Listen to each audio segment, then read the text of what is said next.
So, last week we started musculature, and I talked about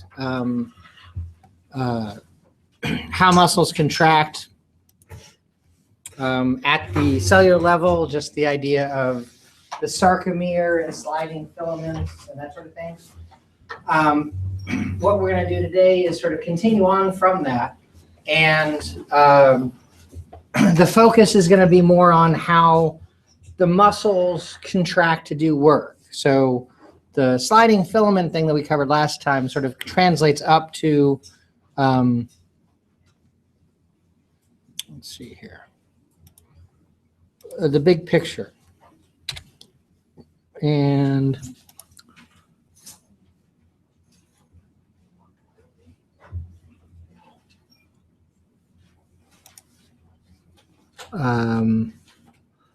the first part that I want to sort of address for this get down to default, has to do with how the nervous system controls things. And I actually kind of skipped over some of this to begin with, where it was originally introduced, which is, so what we were doing last time was mostly based in the sections that were skeletal muscle and muscle fiber contraction. So I want to go back and add a little bit more to that. I was concentrating on what's happening in the cell, the sliding filament stuff. And I glossed over the input to the muscle fibers, okay, which is based on the neuromuscular junction, which is where the nerve fiber connects to, hopefully that will keep it a little clear. The nerve fiber connects to the muscle fiber. Skeletal muscle is completely dependent on outside input telling it when to contract. And so there has to be this input from the nervous system. Now, we're going to look at electrical signaling in the nervous system in the next chapter on nervous tissue. So we'll get into this in a bit more detail, but for purposes here, we're going to be kind of general about it. The nervous signal that we're thinking about is called an action potential. And what's behind an action potential, how it works, is rather complex, and that's going to be one of the focuses of what we do in the nervous system chapter. At this point, just understand that's the official name for a nerve signal, action potential. The nerve fiber conducts that signal down its length, kind of like electricity traveling along a wire. And then when it reaches the end of the nerve, there's a connection between the nerve and the muscle fiber called the neuromuscular junction. The electrical signal ends, but where it ends, it causes a chemical signal to be released. That chemical signal will then initiate a new electrical signal, action potential, in the muscle fiber. And so it's important to understand what's going on at the neuromuscular junction. The point behind this is really what's going to complete the whole picture of what's happening, which is summed up in the idea of excitation, contraction, coupling. Now, as the way the book is presenting this, if you were just to follow through the book, the way it's written out, you'd have learned about the muscle fiber, the cell, the myofibril and the sarcomere and the thick and thin film and that stuff in there. And then it would start talking about this. Because, again, this direction coming from the nervous system to cause contraction is the whole story. And I really talked about the contraction side of things last time. And I prefer to start there because that's really what's going on in the muscle itself. The excitation part, the signal that's coming from the nervous system, necessarily has to be simplified at this point, because we're really going to understand how it works in the next chapter that we deal with. So I want to just take a second to talk about that excitation. And to understand, we really do have to look more closely at this thing called the neuromuscular junction. Here we have a nerve fiber that's coming from the spinal cord, most likely, and it's connecting to the muscle fiber here. The red sort of lightning bolt looking thing here is supposed to represent that action potential, that nerve signal that's coming along. And when it reaches this point where they connect, it's going to cause a chemical release. The inset right here just shows us a bit more detail. The end of the nerve fiber is this sort of enlarged thickening right here. The nerve impulse, again represented by the red lightning bolt kind of look, that's the action potential. When the electrical signal gets to the end of the nerve fiber, it's going to cause the release of these chemicals, which are stored in vesicles, into a very, very small little gap between the end of the nerve fiber and the surface of the muscle cell. So when I say that there's a connection at the neuromuscular junction, it's actually not really a physical connection. There's not any physical contact between the two. They come very, very close together, and in that little gap, which is called the synaptic cleft, the chemical signal is released and travels across. So even more detail within this inset we see down here. Let me just enlarge this a little bit. Not quite that much. So the kind of yellowish thing here, this is the end of the nerve fiber. The nerve fiber is called an axon. So some sources will refer to this as the axon terminal.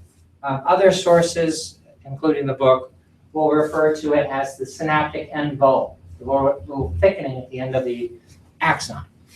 I don't really care which term is used. As far as I'm concerned, they're kind of interchangeable.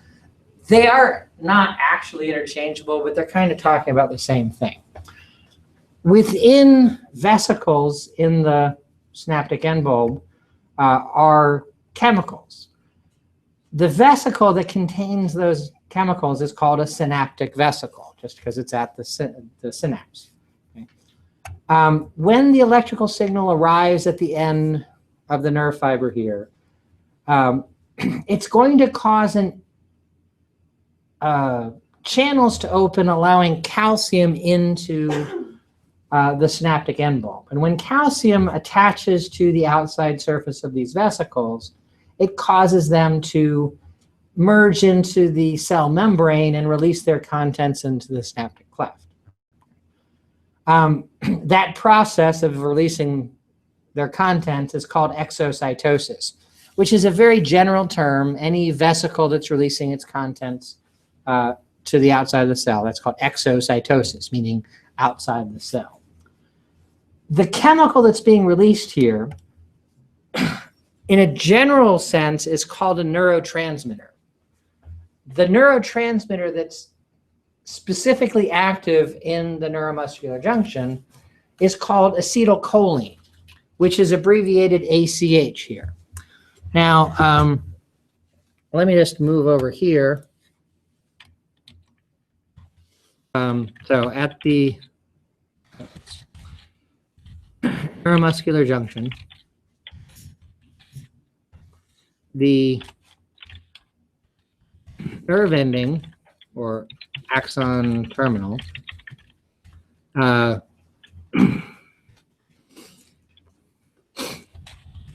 forms a connection with the target muscle fiber. There's actually a little gap between the two called the synaptic cleft. A chemical signal, called the neurotransmitter is released from the synaptic end bulb onto the muscle cell membrane, the sarcolemma.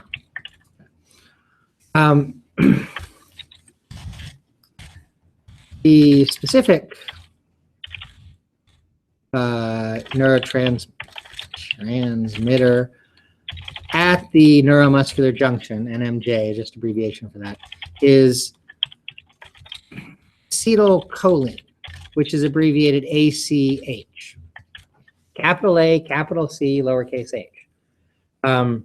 Acetyl refers to the combinatorial form of acetic acid. Okay, whenever you see a chemical ending without YL, that means that it combines with some other molecule. So essentially, acetic acid and this stuff called choline make up a larger molecule called acetylcholine, and that's the neurotransmitter at the neuromuscular junction.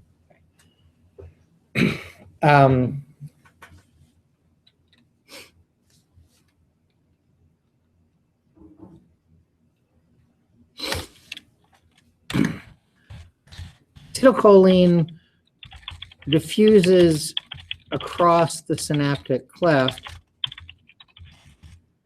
to bind to its receptor. Okay. Now, I'm going to come back to this page if you're trying to write this stuff down. I just want to go over to the picture to point at what I'm talking about here. Okay. So the little red dots represent the acetylcholine molecule. They're being released into the synaptic cleft where they can diffuse through that little distance between the end of the nerve fiber and the cell membrane and the muscle cell. In the muscle's membrane are these things called receptors. And when the acetylcholine binds to the receptor, it causes a channel to open so that ions can cross over the cell membrane. Okay. The main ion that we're concerned with is sodium. Okay. There's a huge typographical error on this picture. Does anybody know what it is? Sodium. What about it? Yeah, sodium is a positive ion. For whatever reason, the art editor missed that little thing. Okay. So really that should have a plus sign. Okay. There is no such thing as a negative sodium ion. That just doesn't exist. So it's a positive ion. The importance of it being positive is actually something we're going to talk about when we get to the nervous tissue stuff. But I just want to be sure that you're aware at this point it is actually a mistake. Okay. So let me go back over here. Okay.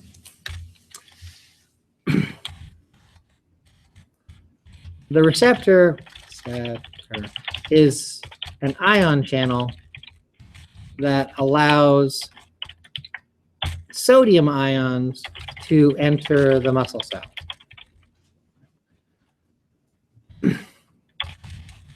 This starts the new action potential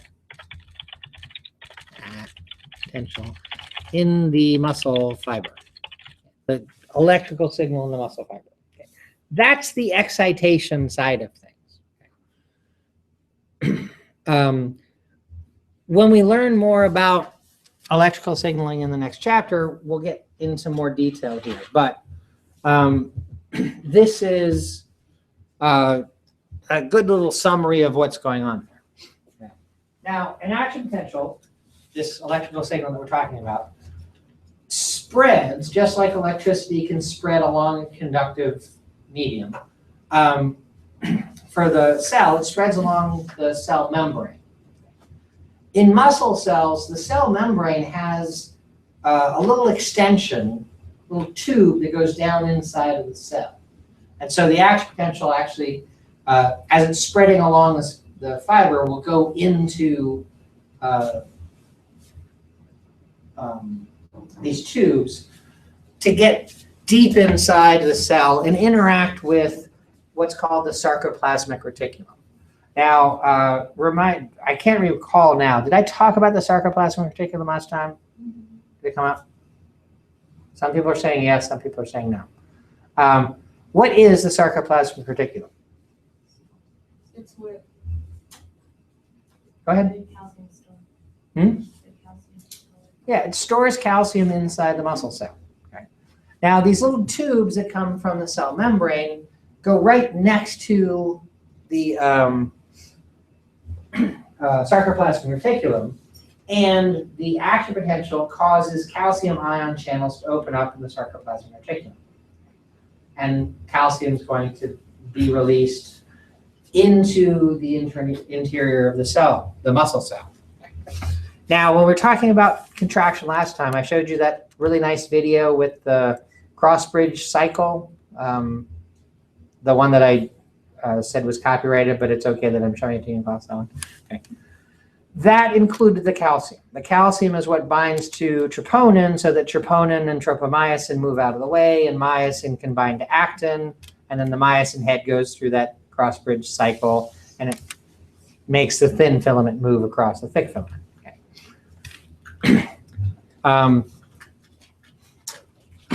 So the excitation part of excitation-contraction coupling is when the signal gets to the neuromuscular junction and it causes the action potential in the muscle fiber. Okay. The action potential in the muscle fiber causes calcium release inside the muscle cell from the sarcoplasmic reticulum. And the calcium makes it possible for contraction to take place. So, going back to the book here for a second, excitation-contraction coupling, this is just the overall picture. I just told you what excitation is. It's what I had on the screen there. And contraction is what we talked about. What couples them together is the calcium. Okay? At the end of excitation, the end result is calcium is released from the sarcoplasmic reticulum. Contraction starts because that calcium binds to troponin, and all that other stuff can happen so that the muscle can contract. When the signal that came from the nervous system is over, that excitation, when it goes away, the calcium is removed from the sarcomere area and goes back into the sarcoplasmic reticulum. And without calcium, the muscle relaxes. Okay, so excitation causes calcium release, which causes contraction. When the excitation's over, the calcium is removed and the muscle relaxes. Okay, so these two things are coupled together. They have to happen together. Yeah. So would like a muscle relaxer take out calcium? Like, would that like remove the calcium? There are different types of muscle relaxers. Most muscle relaxers actually block the sodium so that the action potential is never formed in the first place, which is going to still have the same. So it doesn't cause a calcium release. Okay. And therefore there won't be contraction. So that's the more common form. But I wouldn't be surprised if there is some sort of calcium mechanism type. The problem is that the calcium that's being released there is being released from inside the cell to inside the cell. Okay. It's really hard for a drug to get in and block that without causing really big problems. So usually muscle relaxers are acting on the sodium channels, which is on the outside of the cell and easier to block. I was talking about the tubes that the action potential is traveling along. Whoops, wrong picture. And that's sort of highlighted here. So here's the cell membrane, the sarcolemma, and all of these little holes here represent where tubes go deep inside the cell, and they're right next to the sarcoplasmic reticulum. And so when the action potential spreads down the tubule, it's going to cause calcium release from the sarcoplasmic reticulum right there. That's what that picture is showing.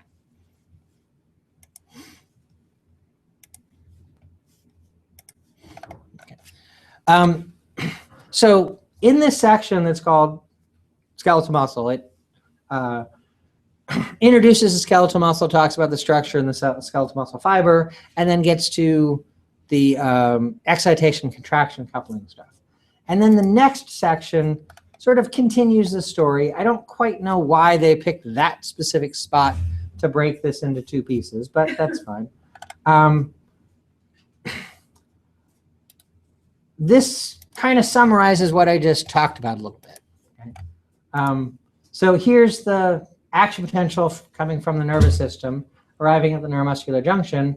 It causes the release of acetylcholine, which binds to its receptors in the muscle sarcolemma. And sodium will come in, causing the action potential to spread along the membrane and then down these tubules to where they get right next to the sarcoplasmic reticulum, which will cause the release of calcium. Okay. Calcium binds to troponin, and when it's bound there, it makes it possible for myosin to interact with actin, and you get the sliding filament, and you get contraction of the sarcomere, which means contraction of the whole muscle fiber, and that means that the whole muscle is going to contract. So that's sort of the whole story right together there. Yes? Okay, might be a dumb question, but it happens in cells. This begins in the cells, and is it like it's away from cell to cell, right? Actually, no. But the reason you're asking that question is a good lead-in to what I want to reinforce there. Because that's a problem that muscle tissue has to solve. If it's happening within a little cell, how does that translate to the other cells around? The way that the muscle cells fix that is goes right with when we learned that skeletal muscle is multinucleated. Okay. There used to be a bunch of little cells making up a muscle when it was developing. Those cells all merged together to make one big muscle fiber. That's this huge cell that has a bunch of nuclei. It goes from the origin to the insertion of the muscle. So when it does all this stuff, contraction is taking place all along the muscle. Right, at once. At once. That's a very important point of why the skeletal muscles are multinucleated, because that's the way that the skeletal muscle tissue solved the problem of getting contraction of a cell to cause contraction of the whole muscle. The cells are the length of the whole muscle. Okay. But there are a lot of them making up the width of the muscle. They're microscopically small. Right. So there's a bunch of fibers going through the muscle, but they all run the whole length of the muscle. That's an important point. Okay. That it then makes the contraction translate up to the whole muscle. So this muscle here that we see, it's contracting because the fibers are running the entire length of the muscle there. Other questions about this sort of summary of what's going on leading to contraction? Everybody's good? Okay. Yeah. This other picture, which I'm not going to zoom in on, is basically the opposite of that. It's relaxation. So it's just showing there's no electrical signal, no action potential going down the membrane and this tubule, and so the calcium goes back into the sarcoplasmic reticulum, and now myosin can't bind to actin, and so the muscle relaxes because everything goes back out to its original length, okay? And the muscle relaxes too. So that's just, these two pictures are basically calcium causes contraction, remove calcium, and the muscle relaxes. And then the book gets into explaining the sliding filament stuff in more depth, which is what I went to because I like to talk about that first and then get into the big picture of things.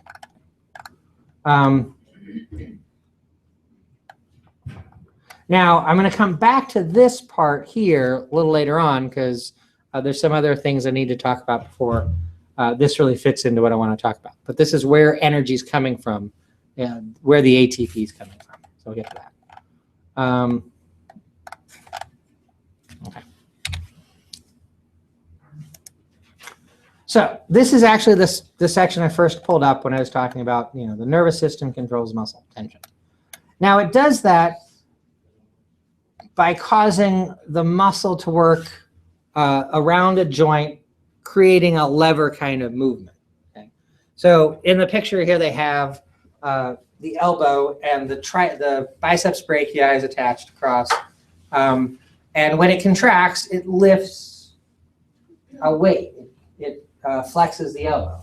And then the opposing muscle, the antagonist, triceps brachii, can do the opposite to that.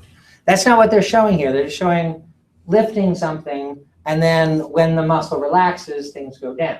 Okay. Why is the triceps brachii not necessary for the weight to be lowered here?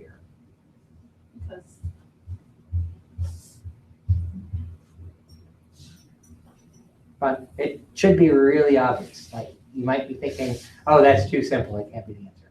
The weight disappears. The weight doesn't disappear. The weight's there. But when you're lifting something, sorry? The weight needs to go. Yeah. So when you're lifting something, you're lifting it against the force that's the weight of that object. And so when the muscle relaxes, the weight of that object just pulls down the forearm. Okay. The muscle, as it's relaxing, allows it to go down. So the antagonist is not involved in that relaxation. Right, because When would the antagonist be involved? Like if you're lifting the actual weight and you're trying to bring it back to A and B, yeah, that's actually kind of where I'm going with that. If you want to think about where the antagonist is involved, it's when you have to exert force to move in the opposite direction. So imagine you're doing push-ups, okay? So really, when you're doing push-ups, going down, extending the arm to go up, that's what the triceps brachii is doing. When you're lowering, the gravity is kind of letting you go down. You're not letting yourself face plant on the way down because you're slowly lowering yourself. Okay? So what's in the picture here, lifting a weight, curling like the forearm there, it's about the biceps brachii doing its job. Okay? And then if we go on to think about the opposite, think about for a push-up, the triceps brachii is extending the elbow to push you up and then controlling your descent as you're going down. This is describing types of muscle contraction. Okay? And I've sort of cut off the bottom of this picture for a second because these two kind of go together as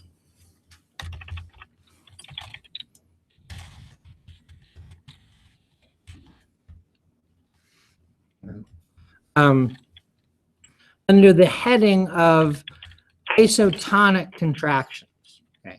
There's two types of that. There's concentric contraction and eccentric contraction. Now, the difference between these is in concentric contraction, the muscle's getting shorter.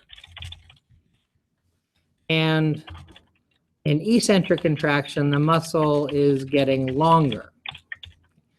Now, hopefully that sounds a little strange to you. When you hear contraction, you're probably thinking, oh, that means the muscle's getting shorter. Okay? And if you think about it at the sarcomere level, the thin filaments are being pulled across the thick filaments, making the sarcomere shorter. And if all the sarcomeres get shorter, then the whole muscle fiber is going to get shorter. And if the whole muscle fiber gets shorter, then the whole muscle should get shorter. But here, when we're talking about contraction, we're not really talking about, well, I mean, that's what's happening. All the stuff with the sarcomere is what's happening. But really what we're talking about with contraction here is generating force. Force can be generated when the muscle's getting shorter, and it can be generated when the muscle's getting longer. And the very obvious way of demonstrating that, which I should have thought to bring something with me. Okay, we'll use this. I'm used to having a book on my cart to show this because I've moved to the no book for you kind of thing. I don't have any books on my So let's pretend this is a book. It's actually my dry erase kit.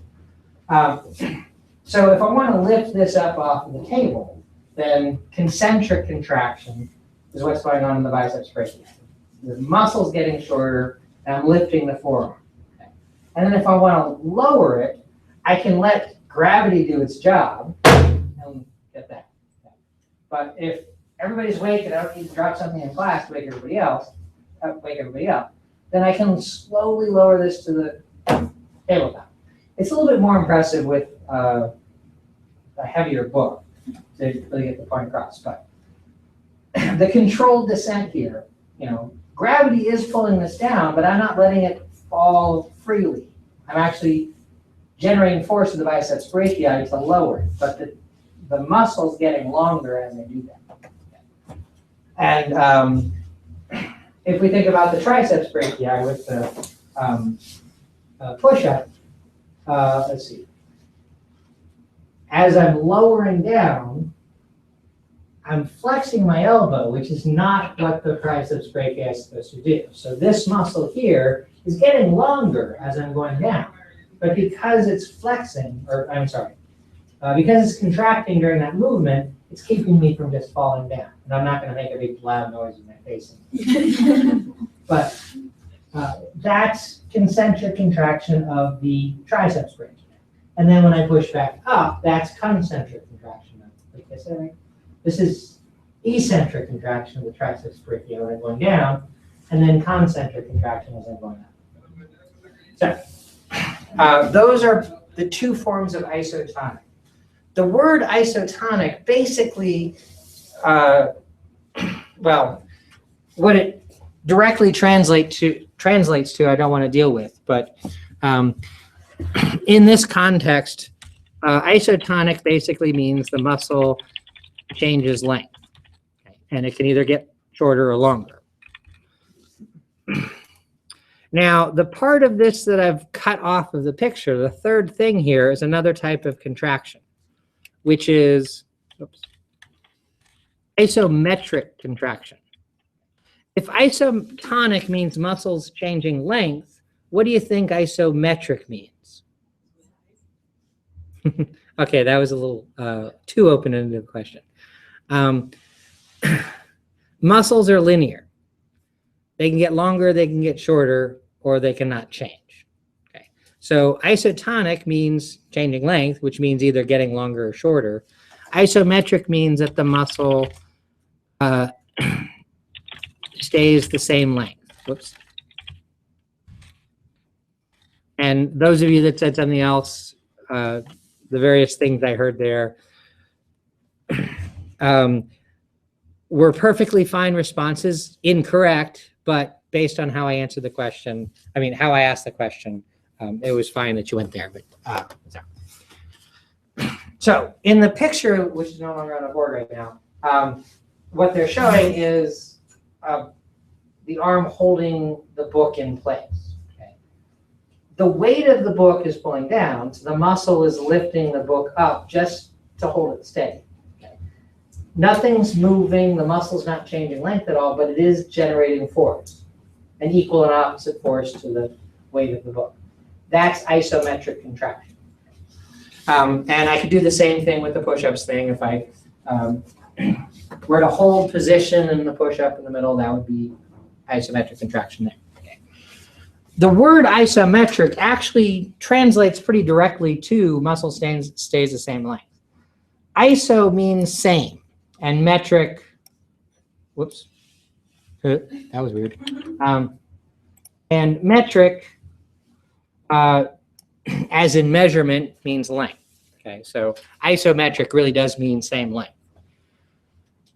Iso and isotonic mean same. Tonic means something that I don't want to get into because it just sort of muddied the issue. But isotonic contractions are when the muscle changes length, and isometric is when they don't. There's two ways that muscles can change length. They can either get shorter or longer, which is concentric or eccentric contraction. There's only one way that muscles can stay the same length, and so there's not variation or not different types of isometric contraction. So there are these three types of contraction here, which is what the book is showing us in these three pictures. Now, to get the muscles to do their job, oh, I should actually, let me add a little bit to that. So I want to lift the book, or I want to lower the book, or I want to keep the book in a particular place. What I'm doing is I'm generating enough force by the biceps brachii to offset the force of the book that I'm lifting in a very specific way. Okay? If I'm going to physically lift the book up, then I'm exerting more force from the muscle than the force that's the weight due to gravity of the book. So I'm overcoming the weight.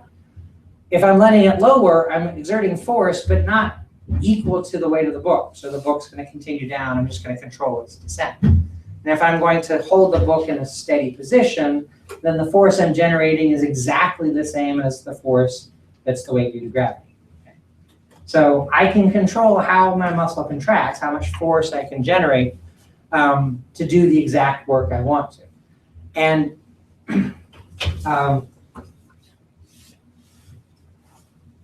when you go to do something, when you go to move, contract muscles, do whatever work it is, by and large, you're going to do exactly what you need to perform the action you need to perform. Okay? If I'm going to lift up that book, I'm going to use just the right amount of force to lift it the way I want to. If I'm going to slowly lower it and use just the right amount of force to lower it the way I want to. That happens because your nervous system knows exactly how much force is required to do any given action. Now, I said by and large because there are exceptions. It requires for your nervous system to know exactly how much force is actually required. It doesn't have to sit there and do the math, but if I need to lift that book, I know how heavy that book is. Okay? And remember, I'm pretending that's a book. It's not really a book. Right? So if there was a book that was that thick, that was like, I don't know, 400 or 500 pages thick, my brain knows how heavy a book that size is. Okay? So when I go to lift it up, I'm going to exert the right amount of force to lift it up. Times when it doesn't work is when you don't actually know how heavy something is. So if I'm going to lift up my travel mug here and I think it's full, okay, but it's actually empty. I can't see inside, so I don't know if it's empty or full, but my brain thinks it's empty because I don't remember drinking out of it and emptying it. If I did, when I go to lift it, I'm not going to exert enough force to actually lift it up. So it's going to look like it's the heaviest mug in the world, and I can't pick it up for a second. Once you start to do that and your brain realizes that it's heavier than you thought, then it'll adjust and you'll be able to lift it up just fine. But if you don't actually know how much force is required in a certain situation, then your nervous system can make mistakes. But for the most part, it knows what's supposed to happen. A good example of that is, let's say when you got back from spring break, you went on some vacation. You got home late at night, and all you remember is crawling into bed and passing out because traveling home was horrible. Get up in the morning, and your suitcase is sitting next to the door, and you're like, okay, I got to put the suitcase away. So you pick up the suitcase. You forgot you never unpacked. You just put it down there and crawled into bed. So when you go to reach and pick it up, a full suitcase is much heavier than you would think it would. An empty suitcase would be. Excuse me. So you go over and you grab the suitcase and you try to lift it up, and for a few seconds it's like you're not strong enough to lift your suitcase. And if your spouse is around, they're laughing at you for it, which my wife would do, I know. But so it's not perfect, but for the most part, your brain knows how much force is required. It can control that through what we call a motor unit. A motor unit is sort of the functional unit of the connection between your nervous system and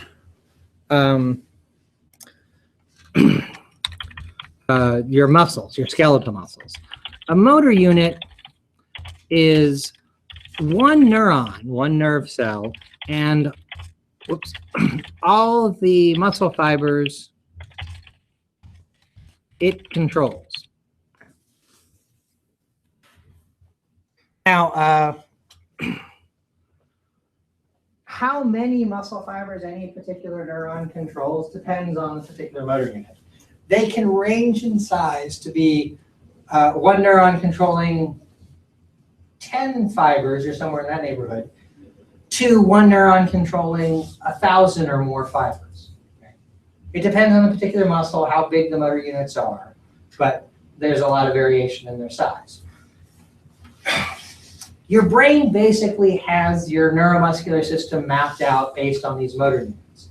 And so if it wants to do a certain amount of work, it activates the number of motor units necessary to do that work. Okay? A muscle fiber basically generates a certain amount of force. If you want a lot of force, you have to activate a lot of muscle fibers. And so the more motor units that are active, the more force you're going to generate. So when you go to reach and pick up what you think is an empty suitcase, you're only going to have a certain, a minimal number of motor units necessary to do that. But then when they start to do their job and nothing happens, your brain's going to realize, whoops, I forgot that it's still full, and it'll recruit more motor units to help out and do the job. Will it require another action potential? Right. Okay. And we're going to look a little later on that as far as timing is concerned, action potentials, there's usually a whole series of them happening, causing contraction. Okay. So, but yeah, if we don't want to think of it as an action potential, but a command coming from your brain, you're going to send a command out to lift up that suitcase. When it doesn't work, there has to be a follow-up command coming back. It's probably not going to be a conscious command. It's going to come from some sort of unconscious parts of your brain that's assessing how well you're doing the job that you're supposed to. And we'll actually talk about that when we get into the nervous system, where that kind of stuff happens. But for this purpose, we're just talking about motor units that are being controlled. Now, this figure down here, I'm not going to zoom in on it because I don't really care about it that much. Along the y-axis is measuring tension, okay? And it's in so this is 100% tension, meaning as much tension as, well, this is based on the sarcomere, but we could measure it in different places. We could measure the tension of a single muscle fiber. We could measure the tension of a single motor unit, whatever it might be. But this is specifically at the sarcomere level. So 100% is its full tension. It's contracting fully. There's a range of, where is this? The length of the sarcomere down here, if it's at its full length, which is 100% of its length, up to, according to this, about 100%, 160% of its strength. Wait, how do I want to say that?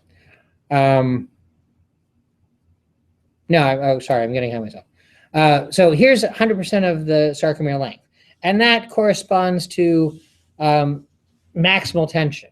What that means is if the sarcomere is at its normal length, it can contract and generate a certain amount of force. Where I have the mouse here is probably pretty close to lining up with that 100% tick there, which means that there's this little range beyond the 100% length of the sarcomere where it can still generate 100% tension, okay? So you can actually stretch out a sarcomere a little bit, and as long as there's still good overlap between the thick and thin filaments, it'll be able to contract, okay? So that's what the top of this curve means. If the sarcomere is shorter than normal, which would mean that it's already contracted some and then suddenly you ask it to do a little bit more contraction, it's going to not be able to generate its full tension, which should make sense, okay? If you've already done some contraction, then there's only a limited amount of tension left in the sarcomere, okay? And then as the sarcomere gets longer and longer, as you start pulling the thin filaments away from the thick filaments, the tension available is going to decrease also until the thick and thin filaments are completely separated, cross bridges can't form at all, and then you're going to be back down to 0 here. That's kind of what it's talking about. It's useful to think about that, you know, to get full tension out of a muscle, you do have to sort of start with the muscle in its optimal configuration.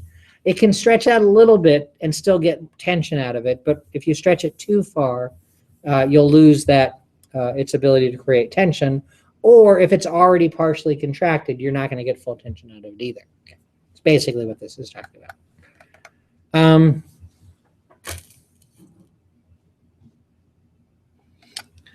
Now, this figure here is the label up here. It says myogram of a muscle twitch. And I point out the label because it's not here.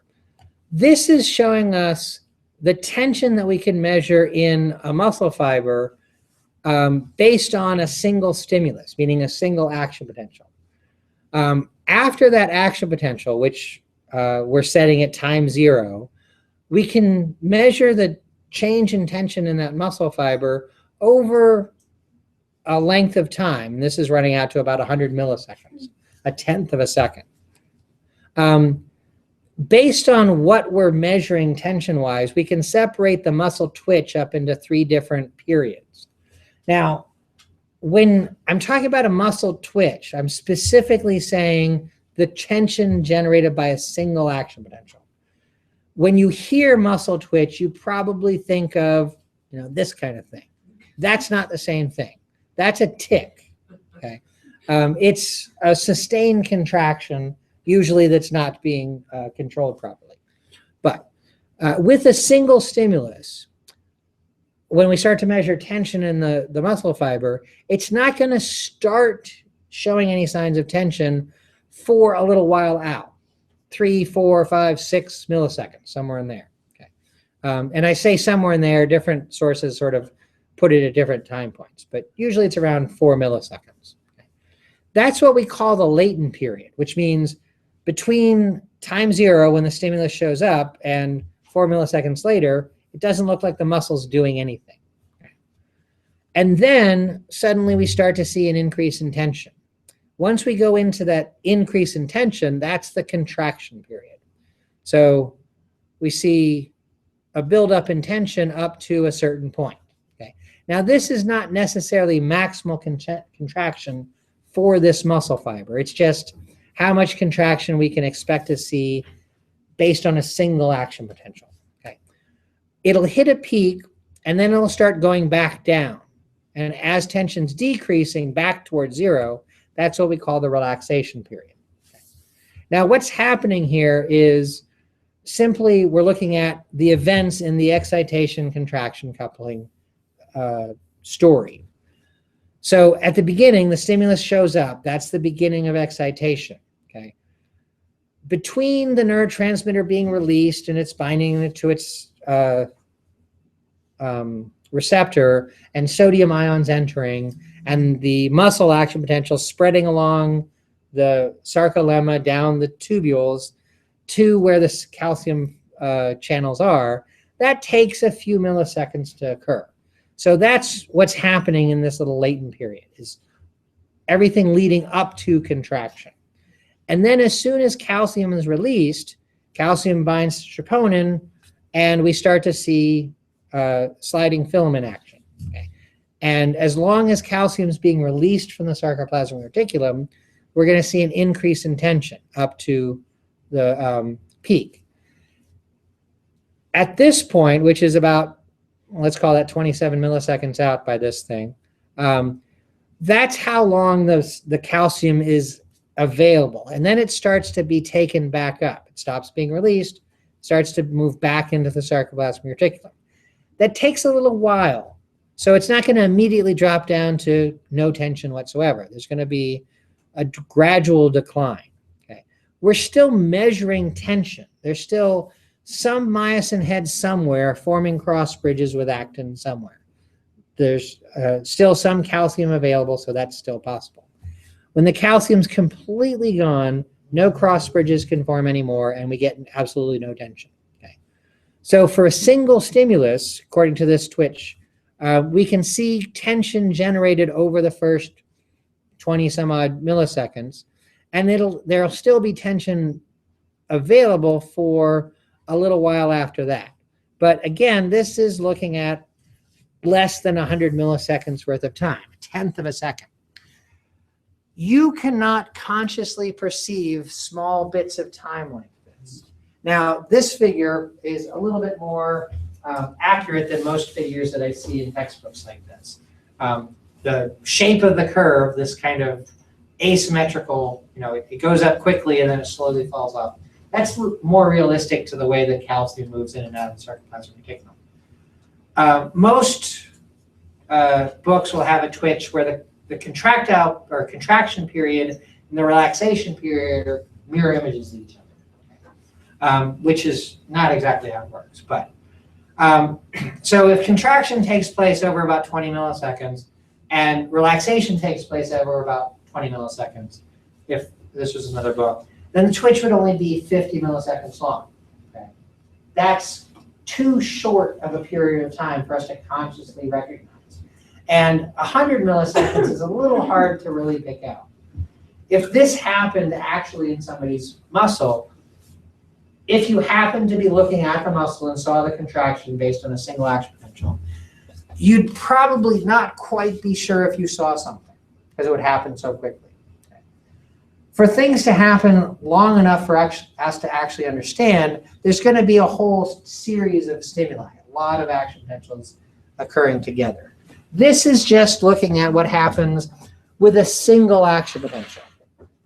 This is really kind of an artificial situation. To record something like this, what we'd have to do is put an electrode into the nerve and send a little signal along, that's time 0, and then measure contraction of the muscle fiber. We send one signal along and we can measure the contraction over this very brief time. And that would be a muscle twitch. Very artificial. You don't usually see single stimuli traveling along nerves. There's usually a little chain of them. So this is very artificial, but this is a muscle twitch. And it's important to start thinking about muscle twitches because when we want to think about what's actually happening in muscles, we have to think about what happens when we put muscle twitches together. And oops, these two pictures kind of show two situations that can happen. The first one, we're looking at individual muscle twitches that are kind of piling up on each other.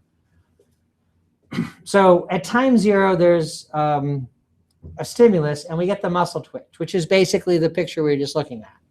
But before the relaxation period's over, if there's a second stimulus, we'll get another muscle twitch on top of that. There's already calcium present, so we're just adding calcium to that, and we generate more tension. And then as that falls off, another stimulus comes along, and we get another twitch adding on top of that. And then we can do it again. This is called wave summation. Summation just means adding together. So if we have action potentials arriving close enough in time so that one twitch isn't over before the next twitch starts, we'll just see an increase in tension. And it'll look like waves going up because we can see them each individually. Over here, we're actually looking at kind of the same thing, except that the stimuli are coming a lot quicker. So with this one, stimulus 2 came along at this time point, which was in the middle of the relaxation period. If stimulus 2 comes along a lot sooner, while the twitch based on stimulus 1 is still in its contraction period, then we're just going to add more calcium to the mix, and we get more tension. And if the next stimulus comes along before that twitch hits its peak, then it's just going to keep increasing tension in a smooth way like this. Okay? Eventually, the muscle's going to hit its maximal tension. Okay? But if we see the twitch or the curve describing the tension hit that peak and stay at that peak for a while before falling off, what that means is there's stimuli arriving all along this length of time. the last stimulus would have shown up to cause the final tension before it drops off. Okay. So what this would look like is gradually generating tension and doing some work, and then holding that tension, maintaining that contraction. This is more what happens in real use of your muscles. If you want to lift something, you're going to apply force to it, and the tension is going to lift the thing up. As long as you hold that thing in position, you're maintaining that contraction.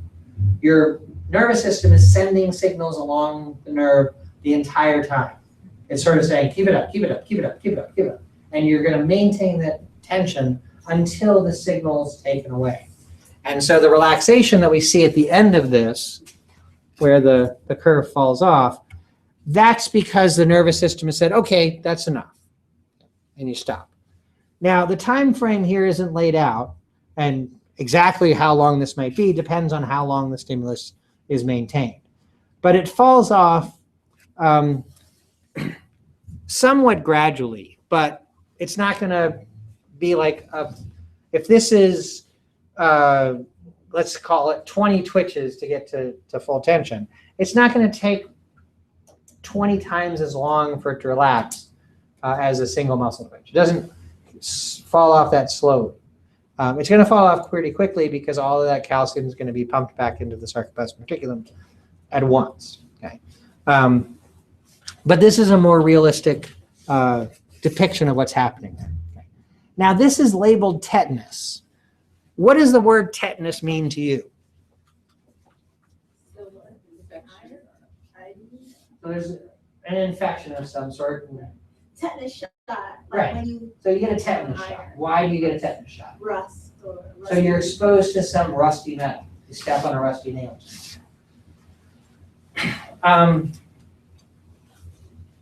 What's happening when you step on a rusty nail is there's a bacterium that lives on rusty metal preferentially. And when it pierces your skin, that gets inside your body.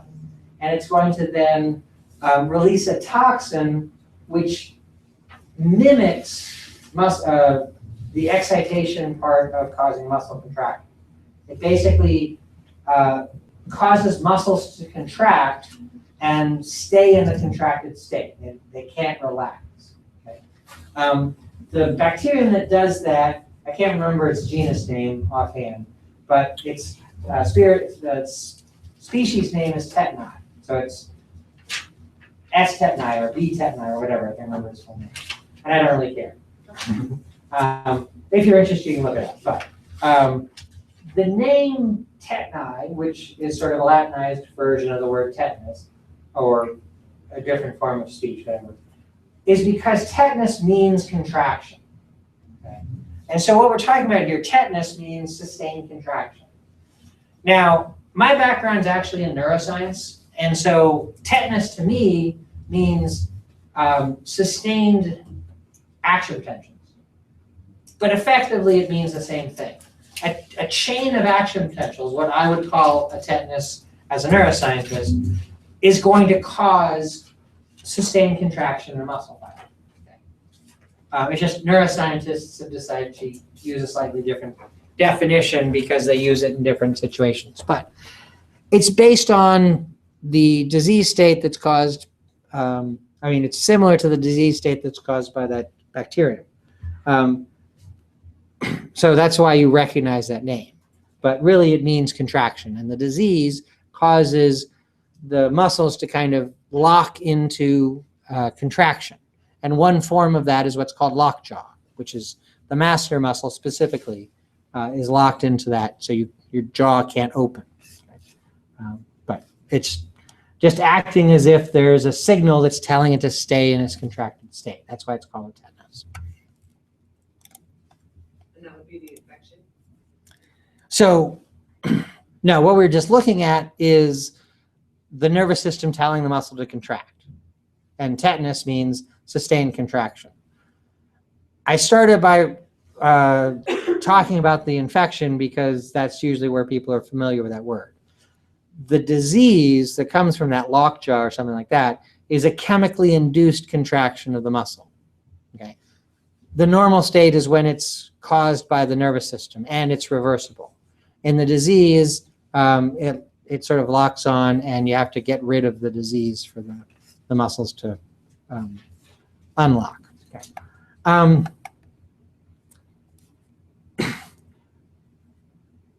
This next thing really could very well have been explained before this. These are just muscle twitches that are not overlapping. So there's not summation here, but the idea is if there's a continual signal coming in, even if it's slow enough that you see individual twitches, the muscle's going to start to build up a little bit of tension. Okay, so we could have said that before we said this, but whatever it is, muscles can sort of act like they have some memory of what they've just done. Not memory in the sense of real memory, but just the calcium at play at this can sort of be more effective after a little time. It's not terribly important, but it does sort of play into what's going on here. Okay.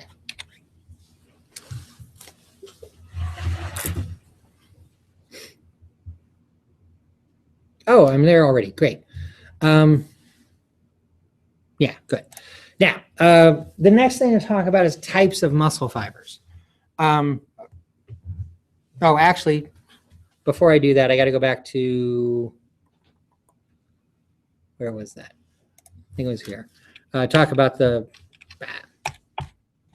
energy stuff, which is not here. So, sources of ATP. Now, any book that's explaining this for the muscle chapter is going to do it in a little bit weird way. So I just want to, I don't know, put this in the right context. To make ATP in your body, and I'm not going to go into this in a lot of detail here, I just want to sort of show you what this is talking about. Usually we start with glucose, and we break down glucose to make energy. Now, the first step in doing that is called glycolysis, which means to break apart glucose. Glucose is a six-sided ring structure. You break it in half over some controlled reactions. You get a little bit of energy out of that, which is captured in the form of ATP. And then the two halves of the glucose molecule can move on into the mitochondrion, where it can be broken down further to release a lot more energy. And with glycolysis from a single glucose molecule, you can get a couple of ATP molecules. From what's left over after glycolysis, okay, these two little things right here. So here's glucose. Break it in half, you get two halves of the glucose molecule, and you get a couple of ATP molecules. If these two halves here move on to the mitochondrion, you can make a whole bunch of ATP. Okay. Now, they don't quantify how much ATP is here, because actually in this picture, they're saying it can come from several different sources. It depends on the source exactly how much ATP comes out of it, but a lot. Okay. Muscle contraction is a very energetic process, so you need a lot of ATP handy.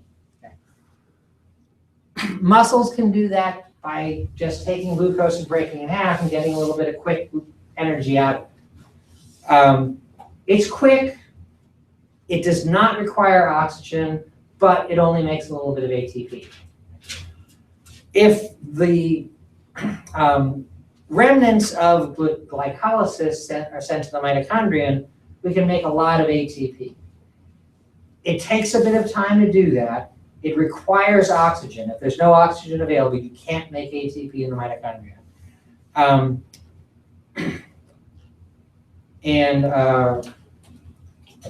thought there was a third thing I was going to say there. Takes time, needs oxygen, but you make a lot. That's what it is. So glycolysis, it's quick, does not require oxygen, but does not make a lot of ATP. When oxygen's present, you can use the mitochondrion to make a lot of ATP, but oxygen has to be present. Where does glycolysis happen? In the cytoplasm. Same. Yeah. Now, these chapters always start with what's going on up here, which is not the entire story. when the muscle's at rest, it's going to be making ATP through mitochondrial action. But what this is saying, at rest, some of that ATP gets converted into what's called creatine phosphate. Now, creatine is this molecule. I think it's a waste product of some other metabolic activity. But you can take ATP and transfer one of the phosphates onto creatine and make creatine phosphate. And you get ADP from that. Okay. That's useful in a resting muscle because at rest, the muscle doesn't need ATP for contraction, but like any cell, it's going to use ATP if it's available. Okay. Just like you have Oreos at home, they're going to get eaten. Okay. So in muscles, ATP is converted into creatine phosphate to hide the Oreos so you don't eat them. Okay. And then when you need energy in an active muscle, the creatine phosphate is broken back down and the phosphate is returned to ATP, and you have that available for muscle contraction. So at the top here, since it's laid out this way, students will often say, well, this is the first thing, and this is the second thing, this is the third thing. It's not true. Glycolysis and mitochondrial ATP production, this is how we make ATP. Okay? And this is going to happen in resting muscle, especially because there's going to be oxygen available. Some of that ATP, probably the majority of it, is going to be used to create creatine phosphate to hold that energy while the muscle doesn't actually need it. And then when the muscle's active, that creatine phosphate will be used to make ATP again. Okay. That's actually kind of a minor thing that happens in muscles, but it can be very important. When muscles run out of their ATP supply, they can use creatine phosphate, and that might extend the muscle's ability to do work for 30 or 45 seconds or so. Not a whole long time, but it might be enough to do what you need to. If you're trying to run away from a lion, you want a little burst of speed at the end so that you're less likely to be caught. Okay. So that's what this is talking about. I wanted to mention that before we get into the types of muscle fibers, because where ATP comes from is important for that. Now, oh great, there's no pictures here. So I'll just talk about this.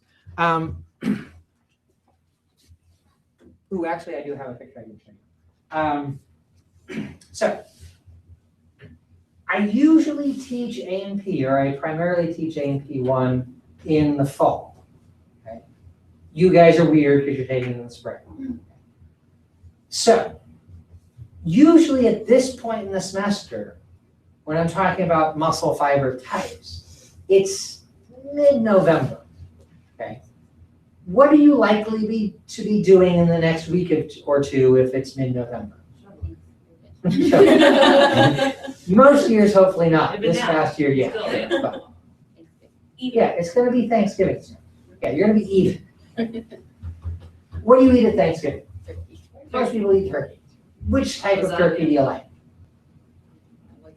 Yeah, white meat or dark meat? Right.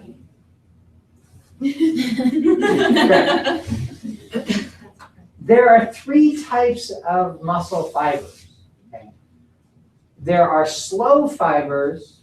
Well, I should say, let me start off with this. There's 2 types of muscle fibers. There's slow fibers and fast fibers, which means how fast they contract. That muscle twitch we looked at that lasted for 100 milliseconds, that's a slow fiber. A fast fiber's muscle twitch lasts much less time, maybe 20 or 30 milliseconds long. So we can categorize muscle fibers as fast or slow based on how their twitch works. And that really is about how fast they can break down ATP, how fast the myosin can break down ATP. But really there's 3 types of fiber. So there's a slow fiber and there's a fast fiber, and then there's an intermediate fiber.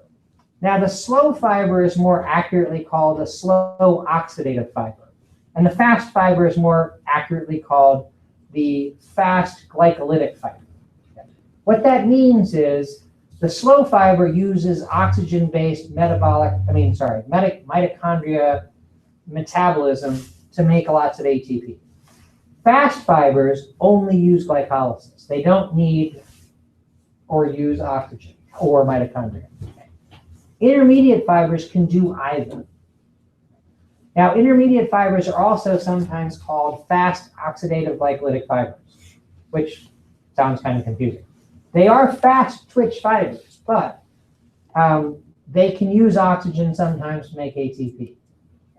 So speed-wise, they're fast, but as far as how they use ATP, they're kind of in the middle of the oxidative glycolytic types of fibers. So back to turkey. Slow fibers are dark, okay? One reason for that is they contain myoglobin. Okay? Myoglobin is very similar to hemoglobin, only that it's found in muscle fibers. It holds on to oxygen. And it holds on to oxygen because it has a heme group with an iron ion in the middle of it. So when the iron oxidizes, it becomes red. Okay? So slow oxidative fibers with myoglobin are dark fibers because they have sort of the same chemistry in them as blood to make it kind of red. Also, muscles that have slow fibers in them, like the drumstick or the thigh, are going to have a higher number of capillaries going through the blood, going through the muscle to provide the oxygen that those fibers need. Okay? So dark meat in the turkey is mainly slow fibers. Fast glycolytic fibers, since they don't use oxygen, they don't really have myoglobin, and they don't need as much of a blood supply. They do need some blood, but not as much. So that's light meat. Okay. Where in the bird is light meat? Breast. Right. And I believe actually the terms dark meat and light meat came because people 100 or a few hundred years ago didn't want to have to say breast, so they called it light meat. I've heard that. I believe it might be an urban myth, but I like that story. What does the breast meat in the turkey do for the turkey?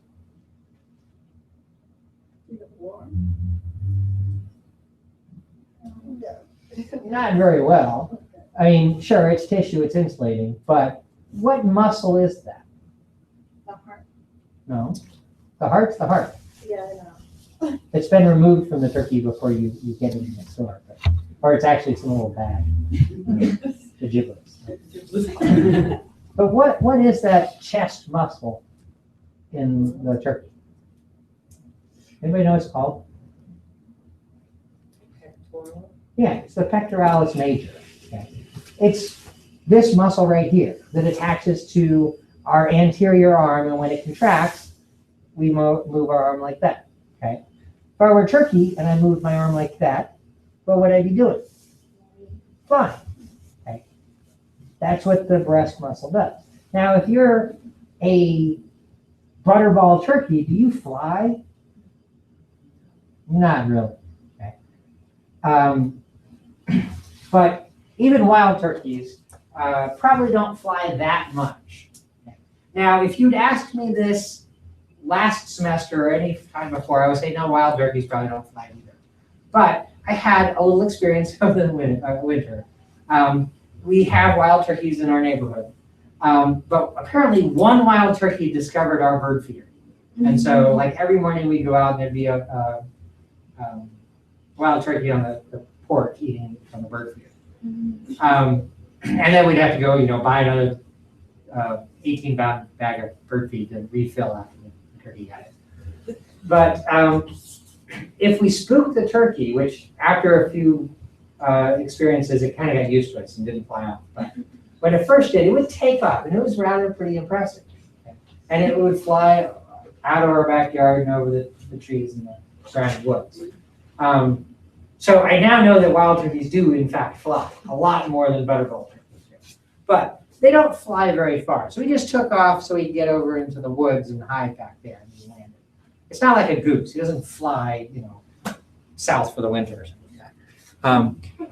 But still, they don't really use those muscles a whole lot. And really thinking about the butterball turkey, it's so that it can, be nice tender meat that you can have at Thanksgiving. Okay. What does it use the dark meat for? Nutrients? No. Where did I say the dark meat was? It's in the drumstick and the thigh.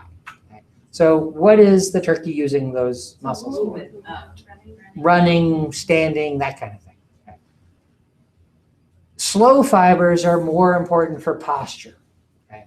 Now, when we're talking about turkey, we're just talking about light meat and dark meat, and so we're just talking about slow and fast fibers, and we don't really address the intermediate fibers so much. But for us, the postural muscles, like the ones I'm using right now to stand up, those are slow fibers. For me to walk down the hallway or walk up the stairs or down the stairs, I'd be using intermediate fibers that are in my legs also. There are multiple muscles that do various things that seem to be in the same place. For example, in your calf, there are two muscles. There's the soleus and the gastrocnemius. They're both, the muscles in the back of your calf, and they're both attached to your heel. The soleus is more slow fibers, and it's for standing upright. So when you're standing there, what's helping keep your feet planted on the ground is the soleus. It's contracting. The gastrocnemius is more for walking. Okay. So when you're walking, the movement, the plantar flexion that's necessary when you're walking, that's actually the gastrocnemius contracting. Okay.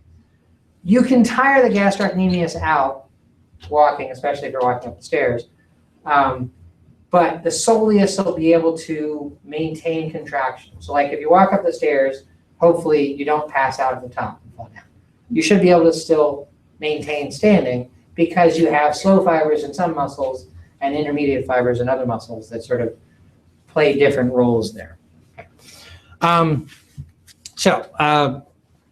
In this section of the book, they don't have any pictures to go with it, but actually, I do have a picture I want to share. Oh, duh. No, it's right here. Or it's not right here. It's in the week 8 folder.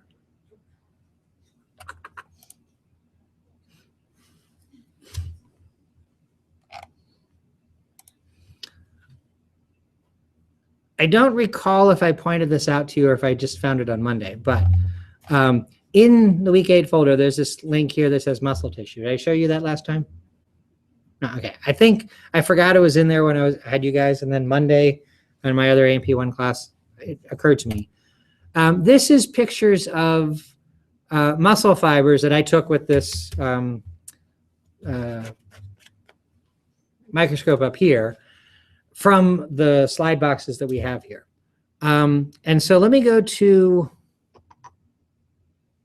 this picture here of skeletal muscle. Yeah, this is good. Now, this is a 40x objective view of the skeletal muscle. It's in cross-section. And what we're seeing, these are cross-sections of muscle fibers. Actually, let me go here. This is the 10x objective version of it. Maybe this is a little bit better. So I think the slide I was just showing you was higher power right around in here. But this shows you more of this. So this is a fascicle of fibers. This is a fascicle of fibers. This is a fascicle. That's probably a fascicle.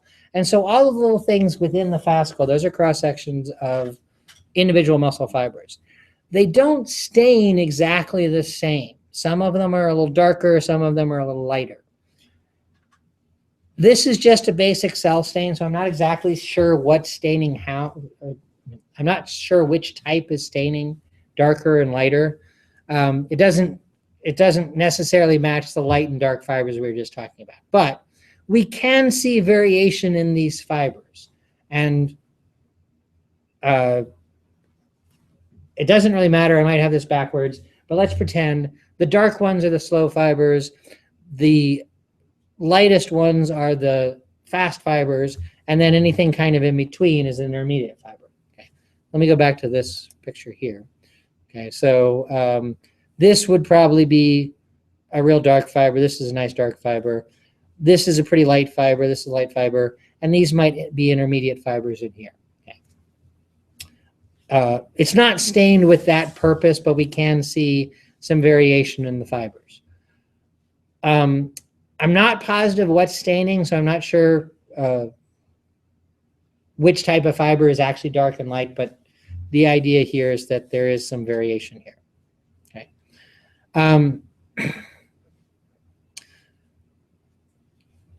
Actually, I should be able to say this, because the slow fibers are going to be very thin, which would probably be these dark ones. And then the fast fibers are going to be very thick, which would be like these lighter ones that we see here. And then some of the not so, intermediate in size ones that aren't so dark or so light, those are probably the intermediate fibers there. Okay. Yes? Why would they be thick or thin? It's a matter of how many myofibrils there are. Fast fibers are thick because they have a lot of myofibrils, so they can generate a lot of tension all at once. And then slow fibers are thin because they have fewer myofibrils. They can generate less tension, but they can sustain that tension for a lot longer. Okay. Let me finish up with this idea. It's kind of time to take a break, but I just want to finish up this thought. It has to do with types of muscle fibers. The different types of muscle fibers are susceptible at different levels to what we call fatigue. Now, you're probably familiar with fatigue, just the idea of what fatigue is, being tired. So an individual muscle fiber can fatigue also. What that means for the muscle fiber is that it can't contract anymore. What it needs to actually cause contraction, it's run out of. Okay.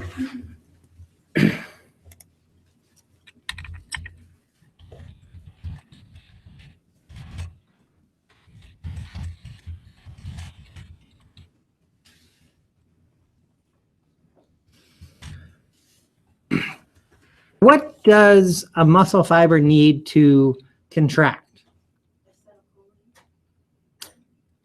That's not in the muscle fiber. That's released from the nerve fiber, and it tells the muscle fiber to contract, but it's not in the muscle fiber. What needs to be in the muscle fiber for it to contract? So it definitely needs calcium. What else does it need? It doesn't need sodium to contract. Well, no, it doesn't need sodium inside to contract. The sodium's actually outside. What needs to be in the muscle for contraction? And also, sodium is more about excitation.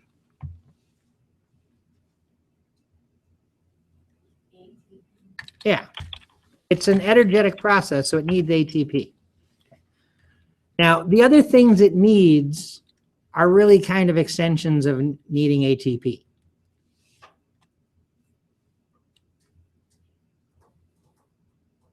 If it runs out of ATP, what can it?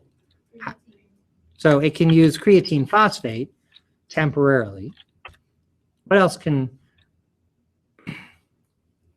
If it's out of ATP, how can it get more ATP? When it's active, it's not going to usually break down fat. More importantly, what it's going to try to break down. Glucose, right. And to make the most ATP from glucose, what needs to be present? Oxygen, right. So when a muscle runs out of any of these things, it'll fatigue, okay? Now, running out of calcium is actually kind of a rare thing, but technically it's true. The calcium is stored in the muscle itself, and it's not going to lose calcium or anything like that. But there are certain conditions where calcium levels can drop. More importantly, it needs ATP. And when it runs out of energy and it can't contract anymore, it's going to fatigue. Okay. It does have often a reserve of creatine phosphate in case it runs out of ATP. Also, maybe when it's using that creatine phosphate, it can make a little bit more ATP by breaking down more glucose. And if there's oxygen present, it can take the remnants of glycolysis and make more ATP there. Okay. So any of these things, as we run out of it, it's going to cause muscle fatigue.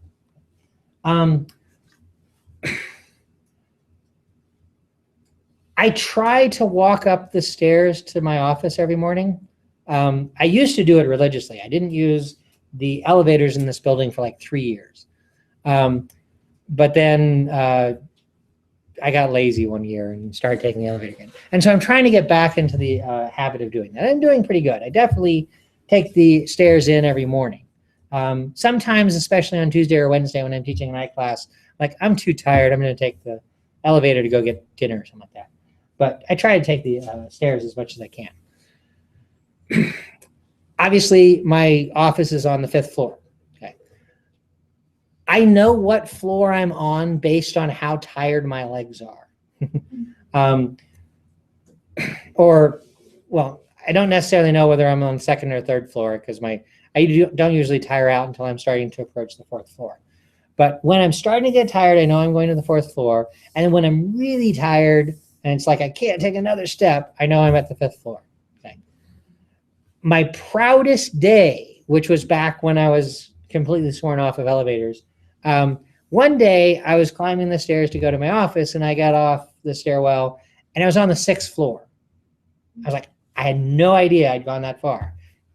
Did not feel as fatigued as I normally would. And then I could never do that again because now I was like, am I to the 5th floor or the 6th floor? And I kept actually really paying a lot of attention to what's going on. But there was one day I wasn't paying attention and my muscle fatigue didn't actually tell me where I was. I was very proud of that. But hopefully none of you will actually see me climbing the stairs. But pretend if I were, what do you think I would be doing when I get up to the 5th floor? Yeah, I'd be breathing really heavily, okay?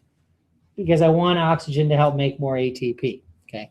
That's really the only visible part of what's going on with fatigue. But inside the cell, it needs that oxygen because it's trying to make more ATP. You might not be out of glucose because you actually do store glucose in the form of glycogen. Okay. Now, glycogen is a starch-like molecule. Okay, it's just a chain of glucose molecules that you store in your liver and in your muscle fibers. And so when you run out of glucose, you can break down glycogen and you have more glucose available. Probably when I'm just hitting the 5th floor, I haven't quite used up the last of my creatine phosphate, but I probably don't have a whole lot left. So I'm getting fatigued, but I'm not to the point where I can't move anymore. But it's getting there. Okay. So the different types of muscle fibers are susceptible to fatigue at different amounts. Fast fibers fatigue very quickly. You can maintain contraction of fast fibers on an order of seconds. Okay. And you can demonstrate that to yourself very easily. A very good example of a muscle that's made up of fast fibers, or the muscles that are your extraocular muscles. Okay. So everybody do this with me. Keep your head looking forward, but move your eyes so you're looking over at the windows. Keep looking at the windows. Okay. Raise your hand when that starts to hurt. Oh, come on. There we go. Okay. That's muscle fatigue. Okay. That's a fast muscle fatiguing that quickly. We can't do the same demonstration for the other types of fibers, but fast fibers fatigue quickly, intermediate fibers fatigue relatively slowly, and then slow fibers are sometimes called fatigue resistant because they can maintain contraction long enough they can usually replenish their ATP supply while they're contracting. Okay, and you can kind of imagine that you can stand, you can hold your head up for a long period of time. Okay? perhaps the entire day, not standing necessarily, but there's no point in the middle of the day where you go like, oh, I can't hold my hand. The slow fibers in your neck and your back are able to keep contracting throughout the whole day, and they're never going to completely fatigue. Okay. Now you can feel very tired and you just have to put your head down. That's sure, but that might be because you've exerted yourself and you don't have as much oxygen on hand. But that's fatigue. So I wanted to kind of close out that idea about the types of muscle fibers by tying it in fatigue there. And again, in the book, where they're talking about muscle fibers, they're explaining the fast and the slow and oxidative and glycolytic and all that sort of thing. They just don't have any pictures. And so the cross-section of the muscle fibers that I showed you there, you can see this, some of the fibers stain differently, and they seem to have different diameters. Fast fibers are wide, slow fibers are narrow, or thick and thin, however you want to talk about that. And then intermediate fibers are always kind of right in the middle, kind of the Goldilocks fibers, the whole story. So, okay, so that finishes covering the muscle stuff, lecture-wise. So let me